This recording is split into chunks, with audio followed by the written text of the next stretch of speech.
একটার পর একটা আমরা প্রতিক্রিয়া শোনালাম আপনাদেরকে, কিন্তু পরিষদীয় মন্ত্রী শোভনদেব চট্টোপাধ্যায় তিনি কি বলছেন এবার শুনুন। বাংলা চিরকালে আমরা একসঙ্গে থেকেছি, অনেকদিন ধরে এখানে সংস্কৃতি আছে আমাদের একটা আলাদা, এই সংস্কৃতির জন্য আমরা গর্ব অনুভব করি এখানে। সেইখানে দাঁড়িয়ে যদি এই ধরনের মন্তব্য করে উস্কানিমূলক বক্তব্য রাখা হয় শুধুমাত্র ভোট পাওয়ার জন্য, ওরা অতীতে যত রকমভাবে চেষ্টা করেছে ব্যর্থ হয়েছে, এই রাজ্য থেকে আমাদের সরাতে পারেনি। এখন শেষ চেষ্টা করছে হিন্দুত্ব রাজনীতি করে যদি এখানে ইলেকশনে জয়লাভ করা যায়, কিন্তু সেটা করতে গিয়ে যে সমস্ত বক্তব্য রাখছেন তা এই বাংলাকে অশান্ত করার পক্ষে যথেষ্ট।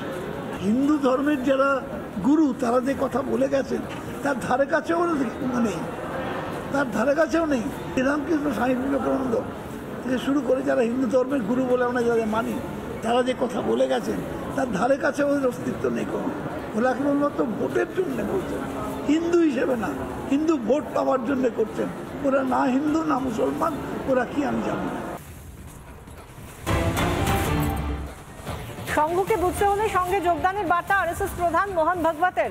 সংঘের উদ্দেশ্য ভারতের উন্নতিতে যোগদান, যাদের স্বার্থে ঘা লাগে তারাই সংঘের নামে অপপ্রচার করে বলছেন মোহন ভাগবত।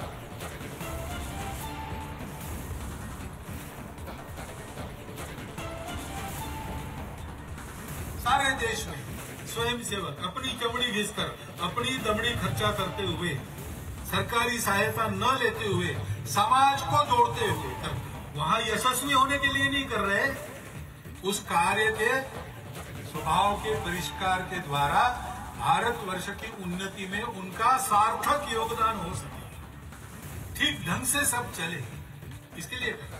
और जिनको डर लगता है कि इस कार्य के बढ़ने से अपने स्वार्थ की दुकान बंद हो जाएगी, वो तरह तरह का अपप्रचार भी करते, बाधाएं भी आती हैं, अज्ञान के कारण भी लोग गलतफहमी में कुछ कुछ कहते हैं, बोलते हैं। लेकिन मेरी प्रार्थना है कि इस संघ को समझने के लिए आप संघ के अंदर आइए। अंदर आने की फीस नहीं है, औपचारिक सदस्यता नहीं है, मन की मर्जी है तब आ सकते हैं, अगर मर्जी उखड़ गई तो आप बाहर जा सकते हैं।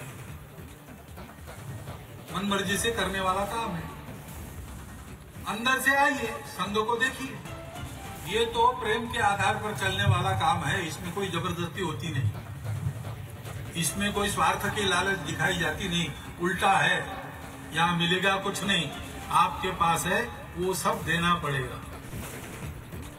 রাজনৈতিক বিশ্লেষক দেবাশিস চৌধুরী মোহন ভাগবতের এই সফর এবং তার বক্তব্য নিয়ে কি বলছেন শুনুন। মোহন ভাগবতজির বার্তা একদম পরিষ্কার। পশ্চিমবঙ্গে মোট ভোটার হচ্ছে 7 কোটি 20 লাখ।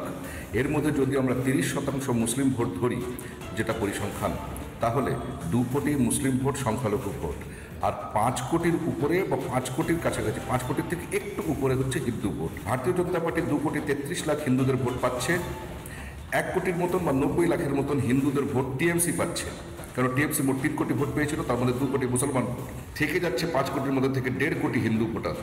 এই 1.5 কোটি হিন্দু ভোটারদের সংগঠিত করলে এবং তাদের যদি একত্রিত করা যায়, তাহলে টিএমসি বিজেপির মধ্যে মার্জিন হচ্ছে মাত্র 60 লাখের।